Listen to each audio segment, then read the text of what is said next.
Et si l'intelligence artificielle, cette grande, cette immense promesse de progrès, était en fait en train de rendre le web malade? C'est une question un peu provocatrice. Oui, elle est un peu brutale, je sais, mais elle est vraiment au cœur des sources qu'on analyse aujourd'hui.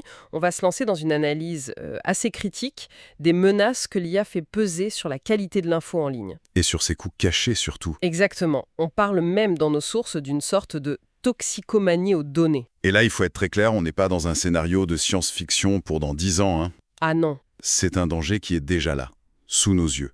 C'est la possibilité, très réelle, de voir tout le savoir qu'on a accumulé en ligne. Toute cette bibliothèque numérique. Voilà, cette bibliothèque d'Alexandrie numérique se faire complètement noyer.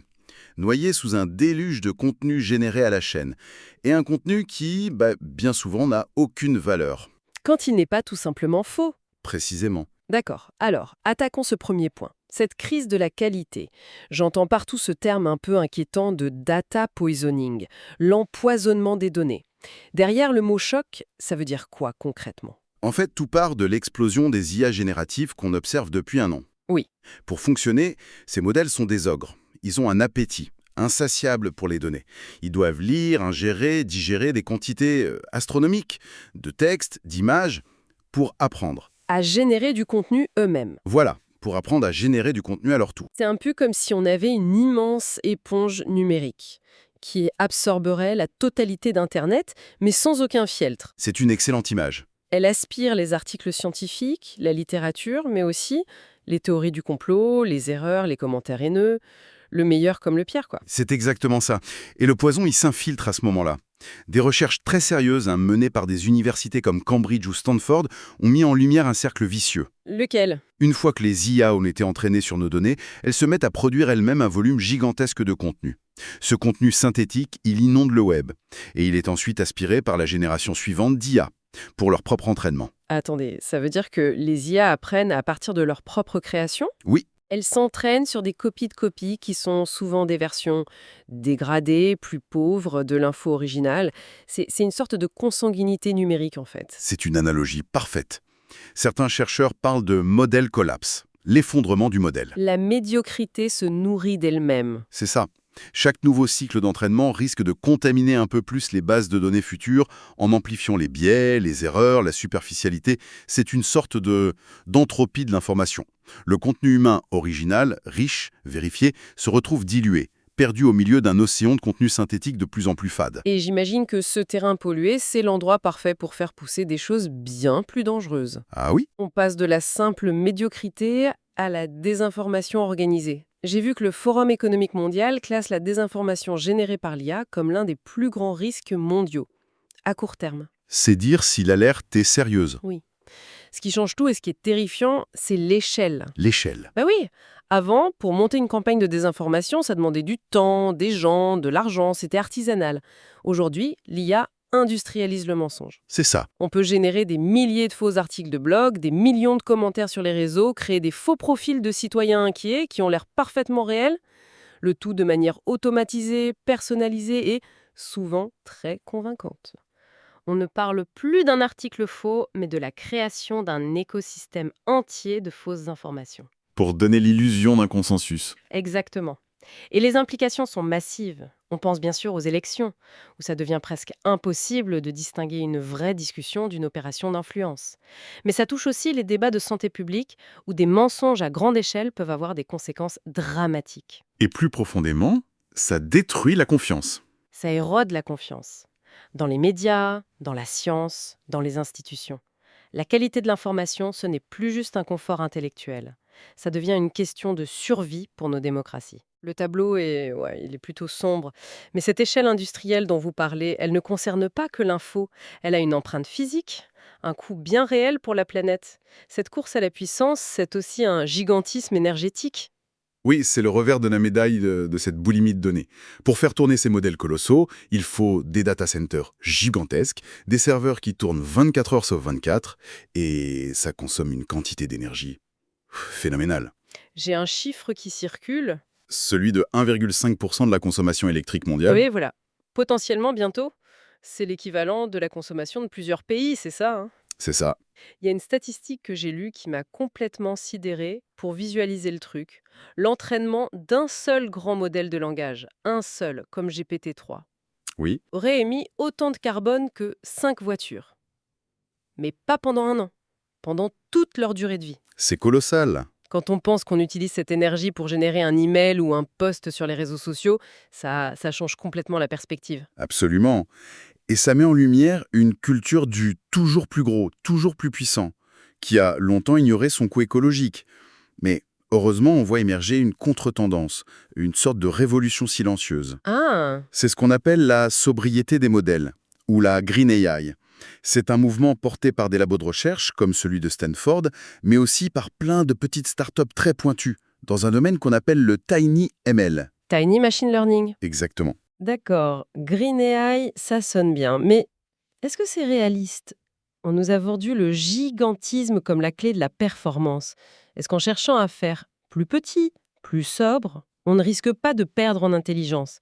Est-ce que ces tiny modèles sont juste moins bons? C'est la question cruciale. Et c'est là que ça devient fascinant. L'objectif, ce n'est pas d'être moins intelligent, c'est d'être plus efficient, Plus efficaces? plus efficace. L'innovation ne réside plus dans la force brute, mais dans l'astuce. Pour y arriver, il est des techniques assez ingénieuses. On parle par exemple de pruning, l'élagage en français. Comme pour un rosier. C'est littéralement ça. On va identifier et couper les millions de connexions neuronales dans le modèle qui sont redondantes ou peu utiles, pour l'alléger sans qu'il perde ses capacités essentielles. Ok, donc en gros, on enlève le gras. Voilà. Une autre technique, c'est la quantification. Pour faire simple, un grand modèle fait ses calculs avec des nombres très précis, très complexes. Qui demande beaucoup de puissance. Énormément.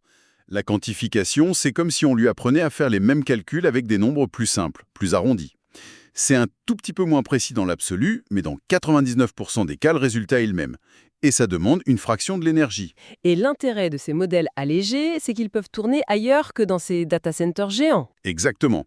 C'est le concept de Edge AI. L'idée, c'est de faire tourner ces modèles légers directement sur nos appareils, nos smartphones, nos montres, nos voitures, au lieu d'envoyer chaque petite requête à l'autre bout du monde. Le calcul se fait localement. Le calcul se fait localement, c'est beaucoup plus rapide, ça préserve la confidentialité de nos données, et bien sûr, ça économise une énergie folle. Ce qui est intéressant, c'est que ça change complètement la définition de l'intelligence en fait. Comment ça? On passe d'une intelligence de brute force, basée sur la consommation infinie de ressources, à une intelligence de performance. Absolument. La véritable innovation, la véritable intelligence, c'est de savoir faire plus avec moins. Et si on pousse cette logique, la forme ultime d'optimisation, le système le plus efficient qu'on connaisse pour traiter l'information, c'est le cerveau humain. C'est bien vu. Ce qui nous ramène à une question centrale. Quelle est notre place, à nous, dans ce nouvel écosystème? Notre place est plus essentielle que jamais. L'IA générative, c'est une force brute incroyable. Mais comme toute force, elle a besoin d'un pilote, d'une conscience. D'une éthique. Face au déluge de contenu qu'elle produit, une compétence humaine devient non seulement précieuse, mais une sorte de nouvelle superpuissance. Et c'est... La curation, la capacité à faire le tri. Donc si je comprends bien l'idée, on ne serait plus de simples utilisateurs, on deviendrait les rédacteurs en chef d'une armée de stagiaires IA. Ah c'est la meilleure analogie que j'ai entendue. Des stagiaires très rapides, très prolifiques, mais parfois complètement à côté de la plaque. C'est exactement ça. Votre stagiaire IA, il peut vous pondre 10 versions d'un article en 30 secondes. Mais il est incapable de vous dire quelle version a du cœur, laquelle est la plus juste, laquelle va vraiment toucher son public. Ou pire, laquelle contient une erreur factuelle subtile mais dévastatrice. D'accord. Ce jugement, cette intuition, cette expertise, c'est le rôle du rédacteur en chef humain. Et concrètement, ça ressemble à quoi ce travail d'édition? Ça va au-delà de la simple correction de fautes, j'imagine. Bien au-delà. C'est d'abord un travail de vérification. Est-ce que ce que l'IA me raconte est vrai? D'où viennent ces infos? Ensuite, c'est un travail d'enrichissement. C'est là qu'on injecte son expérience personnelle, une anecdote, une citation d'une source originale qu'on a trouvée soi-même. On apporte sa patte, sa voix. Et enfin, oui, c'est un travail de mise en perspective. Apporter de la nuance, du contexte, un angle unique, c'est ça qui transforme un texte générique en un contenu qui a de la valeur. Ce qui soulève une question presque philosophique de responsabilité.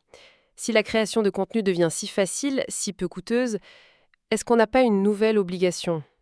À laquelle? Celle de se demander avant chaque clic, est-ce que le monde a vraiment besoin de ce contenu supplémentaire? C'est la question fondamentale. Est-ce que ce que je m'apprête à créer apporte une réelle valeur ajoutée? Ou est-ce que je ne fais que rajouter du bruit au bruit? Est-ce que je contribue à la solution ou à la pollution informationnelle? Produire pour produire, c'est devenir complice du système qu'on dénonce?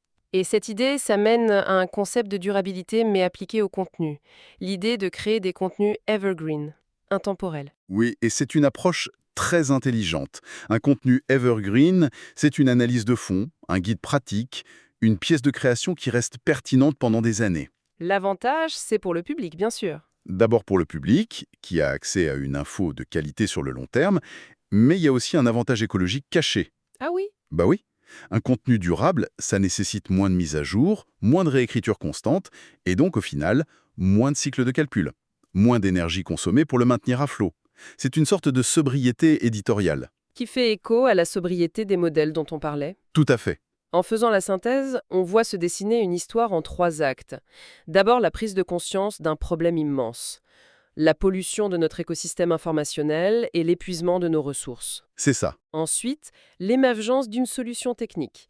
Des IA plus sobres, plus efficientes. Et enfin, et c'est peut-être le plus important, la redéfinition de notre propre rôle. Exactement. Et le message final qui se dégage, c'est que face à cette technologie, nos meilleurs atouts restent profondément humains. Notre esprit critique, notre discernement, notre éthique. On doit rester le pilote. L'objectif, ce n'est pas de devenir dépendant d'une machine pour penser à notre place. C'est de rendre la machine dépendante de notre exigence de qualité. C'est à nous de fixer les standards, de rester les gardiens du temple de la connaissance et de forcer l'IA à nous servir pour le meilleur, et non l'inverse. C'est une conclusion puissante. Et ça me laisse avec une dernière pensée à méditer. On a dit que ces IA sont entraînées sur notre passé, nos écrits, nos créations, avec tout ce qu'ils contiennent de génial mais aussi de terrible.